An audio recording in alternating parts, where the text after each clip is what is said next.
زه د سمیع سادات په اړوند باندې څه ووایم، خو مجبوره یې کړلو. بار بار دی رسنیو ته راوځي او د افغانستان خلک یو ځل بیا غولوي او غواړي چې له ځانه څخه یو کاغذي پړانګ یا قهرمان جوړ کړي. سمیع سادات تاسې ټوله پیژنئ، هغه ټول عمر ولس غولولی دی. هغه یو لوپر بد اخلاقه فاسد شخص دی. هغه افغانستان د خلکو له ارمانونو سره لوبې کړي دي او لوبې کوي. د داسې اشخاصو مخه ونیسئ چې د افغانستان د ارمانونو سره لوبې کوي.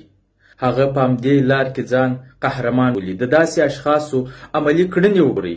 هغه عملي کړنې چې سمیع سادات کوي څه دي، او سمیع سادات دی څوک؟ سمیع سادات د خاطرې سادات ورور دی. زه نه غواړم چې دلته د فامیل په مسله کې بحث وکړم، خو دا د اقتصادي شریکه ده. هغه د خور د 2 میلیونه ډالر یې په ښارسازۍ وزارت کې فساد وکړي اداري، او بیا هغه وروسته د همدې سمیع سادات په ذریعه باندې او د دې د خپلو هلې ځلو او انډیوالۍ پر اساس باندې د داود نورزي مرستیاله سول.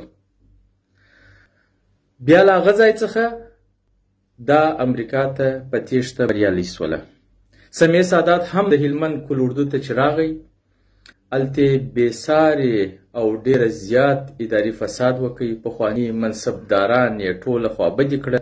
دا اوس هم چې دی پخواني منصبداران ته پیغام لري، دا دروغ وایي. د خپلو ګټو په خاطر باندې غواړي چې یو ځل بیا د افغانستان خلک قرباني کړي.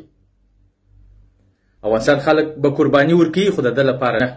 د داسې اشخاصو مخه ونیسئ مشرانو، که هغه په شمال کې یاست، که هغه په جنوب کې یاست، که هغه په شرق کې یاست، که هغه په غرب کې یاست.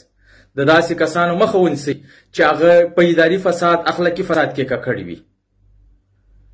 دا سمیع سادات د هلمند له کل اردو څخه 3 میلیونه ډالر انتقال کړل. امین الله شارق د ده سر دی، په دریم مکران کې اوسیږي. د یو ساختماني شرکت د رئیس، چې زه اوس دلته نه غواړم نوم یې